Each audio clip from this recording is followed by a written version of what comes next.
Kamaru Usman and Henry Cejudo react to Islam Makhachev's victory over Renato Moicano and discuss what should be next for the lightweight champion. After Islam finished the Brazilian in the first round, conversations about him possibly being the greatest lightweight of all time and surpassing Khabib began not long after. The GOAT conversations are a frequent thing in this sport, and the term gets thrown around too often. It seems almost every other title fight, something gets mentioned about a specific fighter becoming the greatest ever in any context. However meaningless, those conversations have started now in regards to Makhachev and his lightweight reign. And though his 5 title defenses include 2 wins over a featherweight champion and a number 10 ranked fighter, he does have most defenses in the division's history. With exciting contenders who he still hasn't fought running out at 155, Kamaru and Henry think that Makhachev should pursue his goal of becoming a double champion, putting aside his friendship with Belal Muhammad. As far as moving up, Islam says he wants 2 belts. I understand that. And if there's no clear-cut next contender for him and he wants to fight, why not move up and fight for that belt? And this whole sentiment of him and what's his name? I keep forgetting the Belal guy. Yes, bro. They're not brothers. They're not from the same place. It's just that dork just goes over there to train with them here and there. So it is what it is. If it's time to scrap, hey, we scrap and we go get the work happening. You know, I really see no way. And remember when we had Mike Tyson on? Yes, Mike Tyson put things in perspective of even if that is your real friend that you care about, then you let him get paid. And so I don't see why you don't make that fight at all. I don't see it. You know, but it is what it is. Yeah, like I said, I'll be back this year. And Dan Hooker reacts to the announcement of his fight against Justin Gaethje. This exciting lightweight clash was announced on live broadcast of UFC 311.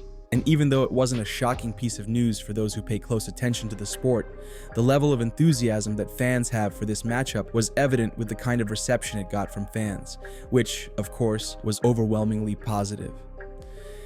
Justin and Dan are perhaps 2 of the most entertaining lightweight fighters in the division's history, responsible for many fan-favorite fights, wars with high amount of damage, and dynamic striking action. The 2 just had to cross paths at some time, and it has finally happened. With the Hangman coming off quite an impressive winning streak and Gaethje willing to prove that he's still elite in this division, the outcome of this clash will decide the state of things at the top of the division, where the situation always stays fluid. In his latest interview, Hooker reacted to finally securing a fight with Justin Gaethje and broke down the matchup. I like the fight. Yeah, he's like a very technically sound fighter. Yeah, good. He's by the book. You know what I mean? He kind of runs off. He just reads from the textbook. Yeah, I like the way he fights. I'm a Justin Gaethje fan, and yeah, obviously appreciate him taking this fight. Obviously, but it's a dangerous fight for him. So I respect him for accepting this fight. When I feel like there would have been easier fights for him out there. So credit to him and his team. Yeah, like he's a very technical fighter. He's a real technician on the feet. He's a very textbook fighter. He's got some beautiful counters, some beautiful leads, and yeah, I think his skill is often underestimated by a lot of fans, which I feel like as is mine. With the media space overwhelmed with the Trump inauguration today, one interesting development, especially for MMA fans, took place that almost nobody saw coming.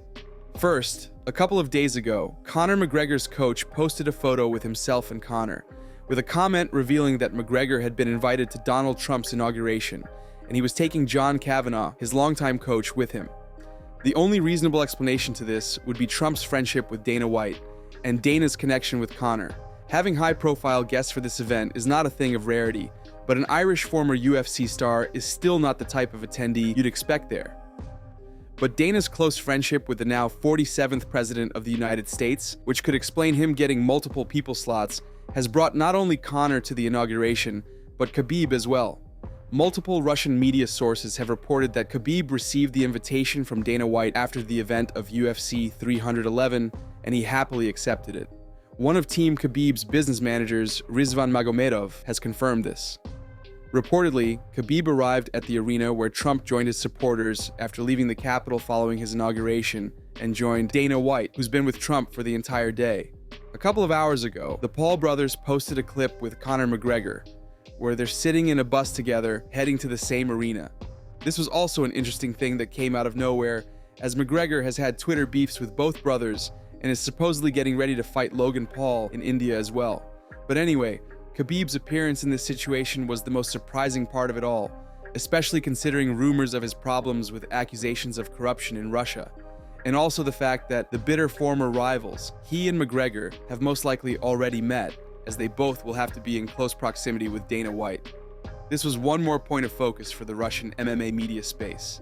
What happened inside, we still don't know yet, but we'll probably get some information in the coming days. Big John McCarthy and Josh Thompson react to Umar Nurmagomedov's loss to Merab on UFC 311. As a former teammate of Umar and a person closely associated with Team Khabib, Josh wasn't too happy about the outcome of the co-main event, but admitted that despite his obvious bias towards Khabib's cousin, he still thinks that the right guy won, so the judge's decision was not incorrect.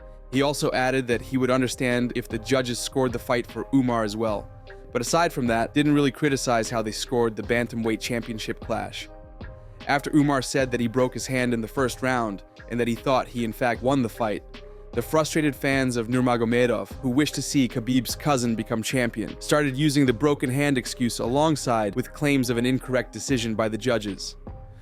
And while the overwhelming majority of fans don't even call for a rematch between the two, those are ways in which some try to explain why Umar got overwhelmed by Merab's pressure. Josh Thompson had a more logical assessment of the outcome, but he wasn't too pleased about what happened. 48-47. And look, as much as Umar's my brother, he lost the 5th round. Yeah. It was a close round. He was down. I thought he was winning the first 2 minutes of the 5th round. It was a close round. If it went to Umar, I wouldn't have batted an eye either. But I would have been like, you should have done this. You could have done this to make it more clear that you won that round. But the fact that he lost the round, it was close. It was a very close round. And the fact that Merab did what he was supposed to do, he pushed that pace. Merab did what Merab does, right? Yep. Merab's going to Merab you. That's what he does, right? Like, I said that fight was going to go the distance, bet the fight to go the distance. I thought that Umar was going to come out on top of the distance. I didn't think either guy was going to finish each other. We said that. Yeah, that's exactly what we said. In the Islam fight, I thought that Islam, you and I both thought Islam would win later against Sarukian. We never got a chance to talk about the Moicano. If I would have been able to post something real quick about it, I would have strictly just said that Islam would have won first or second round by submission. That would have been that easy.